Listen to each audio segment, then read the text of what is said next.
నమస్తే, welcome to Suman TV. నేను మీ యామ్ని.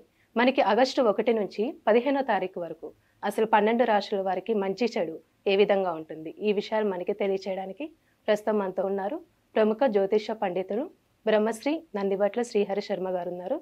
గురుగారితో మాట్లాడి ఆ విషయాల గురించి అడిగి తెలుసుకుందాం. నమస్కారం గురుగారు. వాగర్థావివ సంపృక్తౌ వాగర్థ ప్రతిపత్తయే జగతః పితరౌ వందే పార్వతీ పరమేశ్వరౌ. సదాశివసమారంభాం శంకరాచార్య మధ్యమాం అస్మదాచార్యపర్యంతం వందే గురు పరంపరాం.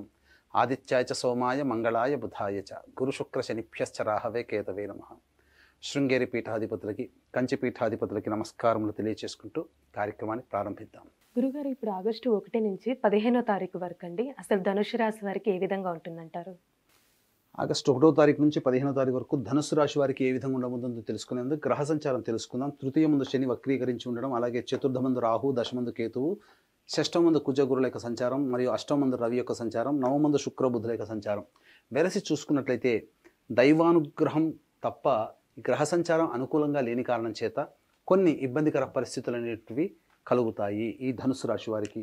ముఖ్యంగా ఈ యొక్క ధనుసు రాశి వారికి ఆగస్టు 1వ తారీఖు నుంచి 15వ తారీఖు వరకు గ్రహ సంచారం అనుకూలంగా లేని కారణం చేత మీ మీద కొంత నిందలు బంధుమిత్రులే, తోటివారే వేస్తారు. కాబట్టి చేస్తున్నటువంటి ఉద్యోగంలో కావచ్చు, వృత్తి వ్యాపారంలో కావచ్చు, లౌక్యముతో మీరు శ్రద్ధతో మీరు వ్యవహరించండి. ఏమాత్రం అశ్రద్ధ చూపినా, ఏమాత్రము మీరు అలసత్వం చూపినా అనుకోని కారణాల వల్ల అపనిందలు పాలయ్యే అవకాశాలు ఎక్కువగా ఉంటాయి. చెయ్యని పనికి మీరు తప్పుగా మీరు బాధపడతారు. చెయ్యని పనికి మీరు ఇబ్బందులు పడాల్సినటువంటి పరిస్థితులు గోచరమవుతున్నాయి. కాబట్టి ఎటువంటి అపనిందలకి తావివ్వకుండా దైవానుగ్రహంతో ముందడుగు వేసినట్లయితే తప్పకుండా ఈ యొక్క ధనుసు రాశి వారికి మంచి జరుగుతుందని చెప్పొచ్చు. వ్యాపార విస్తరణకి సంబంధించి, అలాగే ఈ వ్యాపార అభివృద్ధికి సంబంధించిన చేయ ప్రయత్నాలు చాలా మటుకు మీరు వాయిదా వేసుకోవడమే చాలా మేలనేటువంటి విషయాన్ని గమనించుకోవాలి. గ్రహ సంచారం అనుకూలంగా లేని కారణం చేత వృత్తి ఉద్యోగాల్లో కొన్ని సమస్యలు ఎదురవుతాయి. మీరు ఎంత ప్రయత్నం చేసినప్పటికీ, ఎంత గొప్పగా మీ యొక్క ఎఫర్ట్ పెట్టి మీ యొక్క పనులు చూపినప్పటికీ, కుటుంబంలో కావచ్చు, ఉద్యోగంలో కావచ్చు, వృత్తిలో కావచ్చు, అభివృద్ధి పొందలేకపోతున్నాం అనేటువంటి యొక్క భావనతో పాటుగా మీరు అశక్తుల్ని అనేటువంటి యొక్క భావన మీలో పెరగడం, తద్వారా నెగిటివ్ ఎనర్జీతో మీరు ఇబ్బంది పడడం అనేటువంటిది జరుగుతుంది. కాబట్టి అటువంటి అవకాశాన్ని ఏది కూడా దరిచేరనీయకుండా మీరు దైవానుగ్రహంతో ముందడుగు వేస్తే గ్రహ సంచారం, ఈనాటి ఉన్నటువంటి గ్రహ సంచారం మళ్ళీ ఎప్పుడు అలాగే ఉండదు. రాత్రి తర్వాత పగలు ఎప్పుడే, వర్షం తర్వాత ఎండ మామూలే. కాబట్టి మొక్కవోని ధైర్యంతో, ఆత్మవిశ్వాసంతో ముందడుగు వేయండి, మంచి జరుగుతుంది. అలాగే ప్రధానంగా ఈ యొక్క ధనుసు రాశి వారికి సంబంధించి వివాహానికి సంబంధించినటువంటి చేయ ప్రయత్నాలు బాగా శ్రమ పడితే తప్ప ఫలితాలు పొందనటువంటి పరిస్థితి. ఉద్యోగార్థులకి అయితే కాస్త మీరు చేస్తున్నటువంటి వృత్తి ఉద్యోగాల్లో మార్పుని కోరుకోకపోవడమే చాలా మంచిదని గమనించగలరు. మార్పు కోరుకుంటే అది మీ యొక్క భవిష్యత్తుకి ఇబ్బందికరంగా మారుతుంది. ఇక ముఖ్యంగా విద్యార్థులకి శ్రద్ధతో అధిక శ్రమ పడితే తప్ప మంచి విశ్వవిద్యాలయాల్లో మంచి సీటు సంపాదించుకోలేకపోతారు. అనుకున్నటువంటి కంటే కొద్దిగా తక్కువ శాతంతో, ఉత్తీర్ణత శాతంతో మీరు ఉత్తీర్ణులు అవుతారని చెప్పవచ్చు. ఇక ఇతరుల యొక్క సహాయ సహకారాలు ఆశించకుండా మీ మీద మీరు నమ్మకం పెట్టుకొని ముందడుగు వేస్తేనే ఈ యొక్క ధనుసు రాశి వారికి ఆగస్టు 1వ తారీఖు నుంచి 15వ తారీఖు వరకు అన్ని రకాలుగా శుభయోగమైనటువంటి ఫలితాలు ఉంటాయని చెప్పవచ్చు. ముఖ్యంగా భాగస్వామ్యుల మధ్య పొరపచ్చాలు జరిగే అవకాశం, జీవిత భాగస్వామితో కావచ్చు, వ్యాపార భాగస్వామితో కావచ్చు. కాబట్టి జాగ్రత్తలు పాటించండి. ముఖ్యంగా వ్యాపారంలో ఉన్నటువంటి మహిళా రంగంలో ఉన్నటువంటి వారికి కొంతవరకు శుభదాయకమైనటువంటి ఫలితాలు మీరు పొందుతారని చెప్పవచ్చు. ఏతావాత తీసుకున్నటువంటి నిర్ణయంలో పెద్దల యొక్క సహాయ సహకారాలు కనుక ఉన్నట్లయితే అన్ని రకాలుగా మీకు మంచి శుభ ఫలితాలు కలుగుతాయని చెప్పవచ్చు. అయితే ప్రధానంగా ఏ సమయంలో అధిక ధనంగా ఉంటుంది, ఏ సమయంలో రాబడి అధికంగా ఉంటుంది అనే విషయాన్ని మనం క్లుప్తంగా తెలియజేసుకుందాం. 1, 2 తారీఖుల్లో ప్రధానంగా మీకు ఇతరుల నుంచి రావాల్సినటువంటి రాని బాకీలు వసూలవుతాయి. జీవిత భాగస్వామి యొక్క నిర్ణయం మీకు ఆనందాన్ని కలగచేస్తుంది. అలాగే జీవిత భాగస్వామి లేదా వ్యాపార భాగస్వామి యొక్క సహాయ సహకారాలతో మీకున్నటువంటి సమస్యల్ని మీరు పరిష్కరించుకోగలుగుతారు. ఆనందంతో కుటుంబంతో గడిపే అవకాశాలు ఎక్కువగా ఉంటాయని చెప్పవచ్చు. ఇక 3, 4 తారీఖుల్లో కనుక గమనించుకున్నట్లయితే ప్రధానంగా మానసికమైనటువంటి ప్రశాంతత లోపిస్తుంది.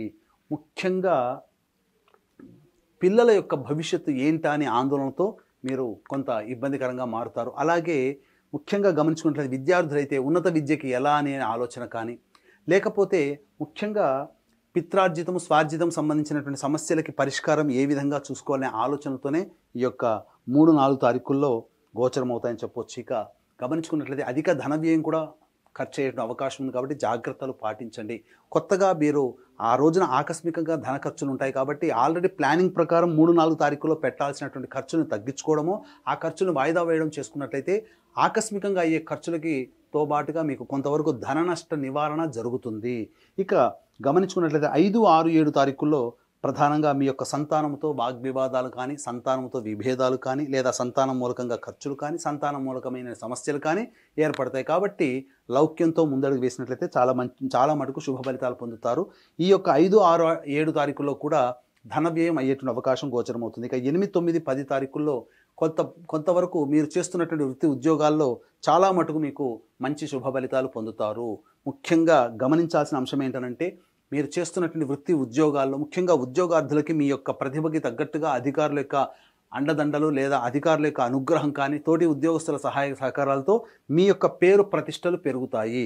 ఇక 11, 12 తారీఖుల్లో అన్ని రకాల రంగాల్లో ఉన్నటువంటి వారికి అధిక ధనాదాయం గోచరమవుతుంది. కాబట్టి అన్ని రకాలుగా మంచి శుభ ఫలితాలు 11, 12 తారీఖుల్లో మీరు పొందుతారు. ఇక 13, 14, 15 తారీఖుల్లో కనుక చూసుకున్నట్లయితే ఆకస్మికమైనటువంటి ధన వ్యయం అధికంగా ఉంటుంది.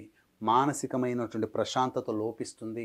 ముఖ్యంగా ఏదైనా పని చేయాలన్నా బద్ధకంతో కూడుకున్నటువంటి పని, ఏ పని ముందు లక్ష్యం అనేటువంటిది లేకపోవడము, ఏ పని చేయాలనేటువంటి ఆసక్తి లేకపోవడం, బద్ధకం పెరగడం, తద్వారా అన్ని పనులు కూడాను వాయిదా వేయడం అనేటువంటిది జరుగుతుంది. కాబట్టి 13, 14, 15, 3, 4 తారీఖుల్లో ఆకస్మిక ధన వ్యయం అయ్యేటువంటి అవకాశం ఉంది. కాబట్టి ఈ 3, 4, 13, 14, 15 తారీఖుల్లో ఏదైనా ప్లానింగ్ ప్రకారం మీరు పెట్టుకున్న ఖర్చులు ఏదైతే ఉంటాయో అవి తగ్గించుకోవడమో లేదా వాయిదా వేసుకోవడం చేసుకోండి. ఎందుకు అనంటే ఈ 3, 4, 13, 14, 15 తారీఖుల్లో ఆకస్మిక ధన ఖర్చులు ఉన్నాయి, ధన వ్యయం అవుతుంది. కాబట్టి మీరు పెట్టుకున్న ఖర్చులతో పాటు ఆకస్మికంగా జరిగే ఖర్చులు తోడైతే ముబ్బడైపోయి ఖర్చులకి అధికంగా ఇబ్బంది పడతారు. కాబట్టి జాగ్రత్తలు పాటించండి. ఏతావాత చెప్పొచ్చేది ఏమిటంటే, ఎంతటి వ్యక్తికైనప్పటికీ కూడాను దైవానుగ్రహం తప్పనిసరి. దైవానుగ్రహం ఉంటేనే అన్ని రకాలుగా సంతోషంగా ఉండగలుగుతాడు, సమస్యల నుంచి భరించగలిగే శక్తి ఉంటుంది. కాబట్టి ఇట్టి దైవానుగ్రహం అందరికీ అందించాలనేటువంటి ఒక సదుద్దేశంతో ఆగస్టు 4వ తారీఖు రోజున అమావాస్య, ఆదివారము మరియు పుష్యార్క యోగం కలిగినటువంటి అలభ్య పుణ్యతిథి సందర్భంగా సిద్ధక్షేత్రం శ్రీశైల క్షేత్రంలో కర్మదోష ప్రభావం, గత జన్మ కర్మదోష ప్రభావం అనే సమస్యలు వస్తాయి. కాబట్టి ఆ సమస్యల నివారణకి, ఇప్పుడు ఎదుర్కొంటున్నటువంటి సమస్యల నివారణకి కర్మదోష నివారణ హోమాలు మరియు తెలిసి తెలియక ఎదుటి వాళ్ళని బాధ పెట్టడం వల్ల కలిగే శాప నివృత్తి హోమాలతో పాటుగా వృషభ, మిథున, కర్కాటక, సింహ, తుల, వృశ్చిక, మకర, కుంభ, మీన రాశుల్లో జన్మించిన వారికి శనిదోష నివారణ హోమాలతో పాటు విద్య, వివాహ, ఉద్యోగ, దాంపత్య, అనారోగ్య సమస్యల నివారణకి 18 రకాల హోమాదులు కేవలం పర్ హెడ్ 1500 రూపాయలకి చేయించడం జరుగుతుంది మీ గోత్రనామాదులతో. అలాగే సంవత్సరం పొడుగుతా ఒక్కొక్క పుణ్యక్షేత్రంలో మీ కుటుంబ సభ్యుల గోత్రనామాలతో కూడా నమోదు చేసుకోవచ్చు. అవకాశం ఉన్న వాళ్ళు కార్యక్రమ తదనంతరం కాంటాక్ట్ చేసి పూర్తి వివరాలు తెలుసుకోండి. గురుగారు, ఇప్పుడు ధనుసు రాశి వారికి అండి ఇంకా మెరుగైన ఫలితం రావాలంటే అసలు ఎలాంటి పరిహారం చేయాలండి? ధనుస్సు రాశి వారు మెరుగైనటువంటి ఫలితాలు పొందడం కోసమై ప్రతిరోజు కూడా లక్ష్మీ అష్టోత్తరం 3 సార్లు పారాయణం చేయడం, సంధ్యా సమయంలో గౌరీ పార్వతీదేవి అమ్మవారికి దేవాలయానికి చేరుకొని కుంకుమార్చన జరిపించడం చేసుకున్నట్లయితే చాలా మటుకు సమస్యల నుంచి మీరు బయటపడతారని చెప్పవచ్చు. అలాగే మీ యొక్క జాతకరీత్యా మీరు ఎదుర్కొనేటువంటి సమస్యలు ఇంకా ఉధృతమవుతున్నాయి, తగ్గట్లేవు అనుకుంటే మీ యొక్క జాతకంలో నడుస్తున్నటువంటి గ్రహ దశల యొక్క ప్రభావం. కాబట్టి దగ్గరలోని మంచి ఉపాసనా పరులైనటువంటి జ్యోతిషులను సంప్రదించి వారి సలహాలు, సూచనలు కనుక పాటించినట్లయితే తప్పకుండా భవిష్యత్తులో వచ్చేటువంటి సమస్య నుంచి కూడా మీరు బయటపడతారని చెప్పవచ్చు. గురుగారు, ఇప్పుడు ఆగస్టు 1 నుంచి 15వ తారీఖు వరకు అసలు ధనుసు రాశి వారికి ఏ విధంగా ఉంటుంది, ఎలాంటి పరిహారం చేసుకోవాలి, ఈ విషయాలు మాకు తెలియజేసినందుకు ధన్యవాదాలండి. సర్వం శ్రీ ఉమామహేశ్వర పరబ్రహ్మార్పణమస్తు.